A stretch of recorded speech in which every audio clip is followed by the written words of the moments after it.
Hello दोस्तों, हम सभी पढ़ाई में आपका स्वागत है। आज के इस वीडियो में हम लोग क्लास 9 साइंस का chapter first that is matter in our surrounding उसकी जो पेज नंबर 10 है उसमें कुछ इंटेक्ट क्वेश्चन आंसर है, उसको हम डिस्कस करेंगे। एग्जामिनेशन पॉइंट ऑफ व्यू से जो इसमें क्वेश्चन गिवन है वो इम्पोर्टेंट है, इसको आपको जरूर लर्न करना है अच्छे से। यहाँ टोटल 5 क्वेश्चन गिवन है, वन बाय वन हम लोग डिस्कस करेंगे। तो सबसे पहले हम लोग क्वेश्चन नंबर 1 को डिस्कस करेंगे। जो हमारा पहला क्वेश्चन है, why does a desert cooler cool better on a hot dry day. Hot dry day में जो आपके घरों में जो कूलर है वो ज्यादा कूल करता है, इसका बेसिकली आपको रीजन बताना है। सबसे पहले कूलर के डायग्राम में जो कंपोनेंट दिया गया है उसको हम समझते हैं।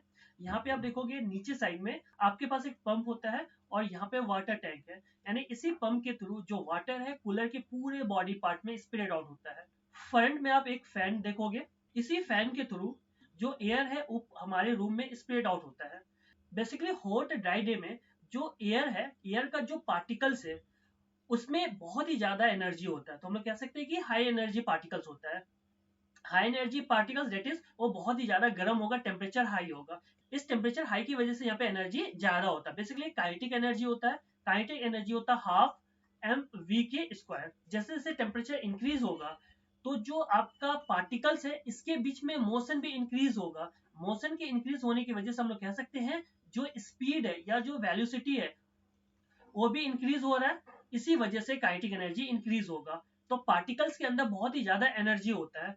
जैसे ही इस कूलर के अंदर पार्टिकल्स इंटर करता है तो यहाँ पर जो आपके पास वाटर होता है, वाटर का जो पार्टिकल्स है, ये पार्टिकल्स बेसिकली इस एयर के पार्टिकल्स का जो लेटेंट हीट है या जो एनर्जी है वो ले लेता है, जिसकी वजह से जो एयर का पार्टिकल है उसका एनर्जी कम हो जाता है। बेसिकली जो एयर पार्टिकल्स है वो कूल हो जाता है, ठंडा हो जाता है, और इस फैन के थ्रू वो जो हवा है, जो कूलिंग एयर है, वो स्प्रेड आउट हो जाता है। इसी वजह से आपको हॉट ड्राई डे में जो कूलर है वो ज्यादा अच्छे से वर्क करता है। बेसिकली इसके पीछे का जो लॉजिक है यही है। फिर से हम एक बार सिंपली डिस्कस कर लेते हैं कि जो हमारे पास एयर है हॉट ड्राई डे में, उस एयर के पार्टिकल के पास हाई एनर्जी होता है ड्यू टू टेम्परेचर।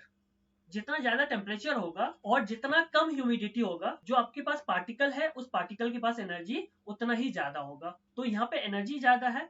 जैसे ही एयर के पार्टिकल्स इस कूलर में इंटर करेगा, यहाँ जो वाटर का पार्टिकल्स है वो इस एयर के पार्टिकल्स से लेटेंट हीट ले लेता है, एब्जॉर्ब कर लेता है, जिसकी वजह से एयर के पार्टिकल्स में अब एनर्जी कम हो जाता है, बेसिकली ठंडा हो जाता है, और इस फैन के थ्रू वो जो आपके पास कूल एयर है वो पूरे रूम में स्प्रेड आउट हो जाता है, इसलिए आपको ज्यादा कूल महसूस होता है ड्यूरिंग हॉट ड्राई डे।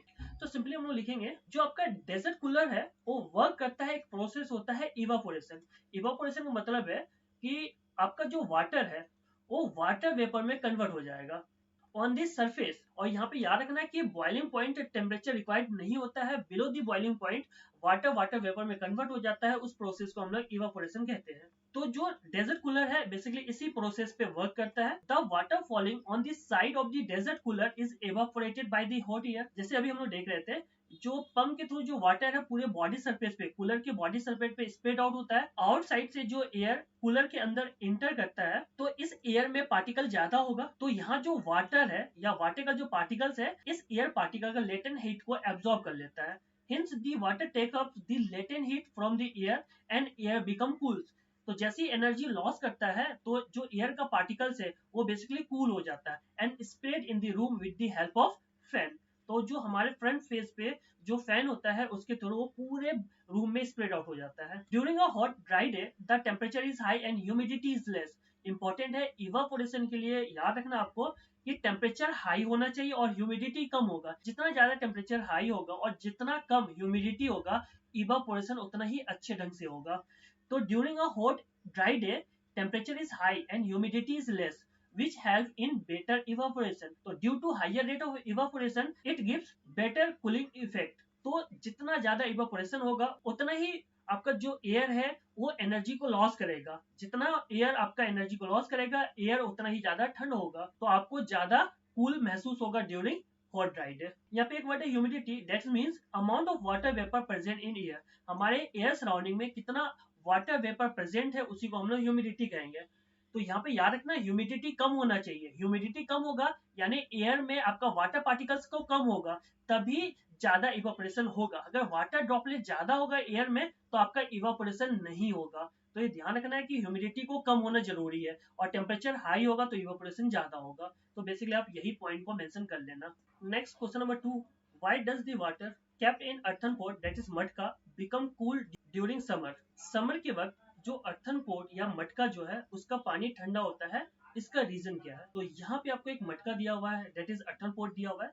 जो अर्थन पोट है उसके पास बहुत ही स्मॉल पोर्स होते हैं, यानी पूरे सरफेस पे आपके स्मॉल पोर्स होगा, और इसी स्मॉल पोर्स के थ्रू वाटर का इवापोरेशन होता है। तो यहाँ पे जो वाटर का इवापोरेशन हो रहा है, तो इसके लिए जो एनर्जी है, वाटर का जो पार्टिकल्स है ये बेसिकली अपनी हीट को लूज करता है, यानी एनर्जी देता है, जिसकी वजह से सरफेस पे जो वाटर पार्टिकल्स होता है वो इवापोरेट हो जाता है। तो यहाँ पे जो वाटर है या वाटर का जो पार्टिकल्स है अपनी एनर्जी को लूज कर रहा है, बेसिकली अपनी हीट को लूज कर रहा है। तो जैसे ही अपनी हीट को लूज करेगा तो जो अंदर का पानी है यानी जो वाटर है वो ठंडा हो जाएगा। तो इसी वजह से मटके के अंदर का जो पानी है वो आपको कूल या ठंडा महसूस होता है। तो बेसिकली हम लोग लिखेंगे an earthen pot has a large number of tiny pores on its body, so a amount of water comes out from these pores and gets evaporate from the surface। जो अर्थन पोर्ट है इसके पास या इसके surface पे या body surface पे आपका large number of tiny spores होता है, यानी स्मॉल स्मॉल पोर्स होगा, हर एक जगह पे होगा। यहाँ पे देखो इनलार्ज करके दिखाया गया है, यानी हर एक सरफेस के हर एक पार्ट पे आपको स्मॉल पोर्स नजर आएगा। इसे स्मॉल पोर्स से वाटर बाहर निकलेगा या सिप्स आउट होगा, या तो वाटर कम्स आउट लिख दोगे या फिर सिप्स आउट लिख दोगे फ्रॉम दिस पोर्स। और जो यहाँ पे पानी बाहर निकल रहा है वो बेसिकली इवापोरेट हो जाएगा। इवापोरेशन के लिए जो हीट रिक्वायर्ड होता है वो वाटर दे रहा होता है। The heat required for evaporation comes from water inside the port. तो अंदर में जो पानी है वही अपने हीट को लूज करता है, जिसकी वजह से यहाँ जो वाटर ड्रॉपलेट है वो इवापोरेट हो जाता है। The water inside the earthen port keeps losing heat दस रिमेनिंग कूल। तो ये अपनी हीट को या एनर्जी को लूज कर रहा होता है, इसी वजह से वाटर जो मटके के अंदर का जो वाटर है वो ठंडा होता है।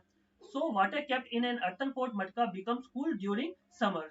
Next question, question number 3, why does our palm feel cold when we put some acetone, petrol, perfume on it? जैसे हम अपने पाम डेट इज हथेली पे एसीटोन, पेट्रोल या परफ्यूम को डालते हैं आपको कूल महसूस होगा। तो इसका जो बेसिकली रीजन होता है, जो हमारे पास एसीटोन, पेट्रोल या जो परफ्यूम है वो एक वॉलेटाइल सब्सटेंस है। वॉलेटाइल सब्सटेंस का मतलब है कि वो बहुत ही इजीली वेपर में कन्वर्ट हो जाता है, substance which turn into vapour very easily. तो जैसे ही हथेली पे हम लोग वोलेटाइल सब्सटेंस को डालते हैं, पाम से जो हीट है एब्जॉर्ब करता है और इवापोरेट हो जाता है। तो सडनली यहाँ पर जो हमारे पाम से एनर्जी लॉस हो रहा है, इसलिए हमारा जो पाम है या हथेली है उसमें कूल महसूस होता है। तो बेसिकली हम लोग लिखेंगे एसीटोन, पेट्रोल और परफ्यूम और volatile substance when we put either of the substance. Either of the substance का मतलब है एसीटोन, पेट्रोल या perfume on our palm, it immediately takes heat from our palm and evaporates. Heat को absorb करता है और evaporate हो जाता है। As some amount of heat is suddenly taken from our palm, the palm feels cold. तो यहाँ पे सडनली हमारा पाम से कुछ एनर्जी लॉस हो रहा है, इसलिए हमें कूल महसूस होता है। Next question, question number 4, why are we able to sip hot tea और milk faster from a saucer rather than a cup? Saucer एक राउंड प्लेट होता है, बेसिकली जो कप होता है, कप के नीचे आपका एक जो राउंड प्लेट होता है उसी को हम लोग सॉसर कहते हैं। तो सॉसर में जो मिल्क है, हॉट मिल्क या टी है, वो बहुत इजीली ठंडा हो जाता है एज कम्पेयर टू कप। उसका रीजन क्या है?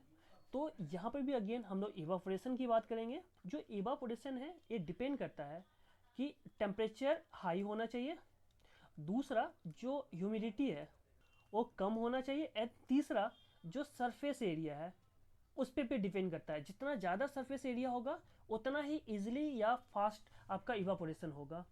तो मान लो हमारे पास एक कप है या फिर एक सॉसर है, तो यहाँ देखेंगे जो सॉसर है उसका सरफेस एरिया ज़्यादा है। जैसे ही हम हॉट टी या मिल्क को सॉसर में या फिर कप में डालते हैं तो सॉसर का जो सरफेस एरिया है ज़्यादा है, तो यहाँ पे बहुत जल्दी इवापोरेशन होगा। इवापोरेशन होने का मतलब क्या, जो टी या मिल्क के पार्टिकल्स में जो एनर्जी है वो एनर्जी लॉस करेगा। तो जैसे ही एनर्जी लॉस करेगा, जो मिल्क है या जो टी है आपको ठंडा महसूस होगा, क्योंकि इसका जो एनर्जी है, एनर्जी बोलते तो टेम्परेचर जो है वो कम हो रहा है। तो यही इसके पीछे रीज़न है कि सरफेस एरिया ज़्यादा होगा तो इवापोरेशन ज़्यादा होगा।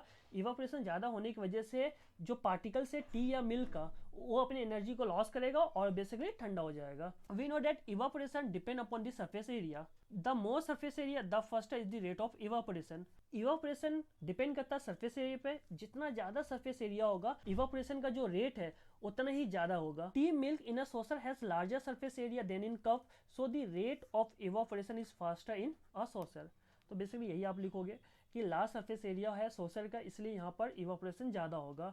So we are able to sip hot tea milk faster from a saucer rather than a cup. इसलिए आप इजिली सॉसर में जो हॉट टी या मिल्क है इजिली आप पी पाओगे, सिप कर पाओगे। नेक्स्ट और जो लास्ट क्वेश्चन है, question number 5, what type of cloth should we wear in summer. Summer में हमको कैसा कपड़ा पहनना चाहिए? तो normally we should wear light colour cotton clothes. गर्मियों में हमें लाइट कलर पहनना चाहिए और कॉटन क्लोथ्स को पहनना चाहिए। Light colour because it reflect heat. मान लो हमारे पास सन है, इससे जो भी हीट ट्रेवल होगा हमारे बॉडी पे आएगा। अगर हम लाइट कलर का क्लोथ्स पहने होंगे तो लाइट कलर इस हीट को आपको रिफ्लेक्ट कर देगा, तो ज़्यादातर हीट आपका रिफ्लेक्ट हो जाएगा, बेसिकली एब्जॉर्ब नहीं होगा। वहीं अगर आप डार्क कलर का क्लोथ पहनोगे लाइक ब्लैक कलर, सन से जो हीट आ रहा है इसको एब्जॉर्ब कर लेगा, यानी बॉडी के अंदर ले लेगा, एब्जॉर्ब कर लेगा, इसलिए हमें ज़्यादा गर्मी महसूस होगी। लेकिन अगर आप लाइट कलर का क्लोथ पहनोगे तो बेसिकली रिफ्लेक्ट कर देगा, इस हीट को रिफ्लेक्ट कर रहा है, तो हमारा बॉडी इसको एब्जॉर्ब नहीं कर रहा है, जिससे हमें ज़्यादा गर्मी नहीं लगेगा। रीज़न है कॉटन क्लोथ्स का क्या? Cotton clothes because it has pores in it which absorbs sweat and allows the sweat to evaporate faster thereby giving cooling effect। गर्मियों में बॉडी से स्वीट पसीना बाहर निकलता है। जो कॉटन क्लोथ्स है उसमें बहुत छोटे छोटे पोर्स होते हैं, तो जैसे ही सनलाइट हमारे बॉडी पे हिट करता है तो जो स्वीट्स बाहर निकलता है वो बेसिकली इवापोरेट हो जाता है। तो जैसे ही इवापोरेशन हो जाएगा, इस इवापोरेशन की वजह से हमारा जो बॉडी है वो बेसिकली कूल हो जाएगा। इससे हमें गर्मियों में बेसिकली लाइट कलर और कॉटन क्लोथ्स पहनना चाहिए। आज के इस वीडियो में बस इतना ही। नेक्स्ट हम लोग इस चैप्टर की जो एक्सरसाइज है उसको डिस्कस करेंगे।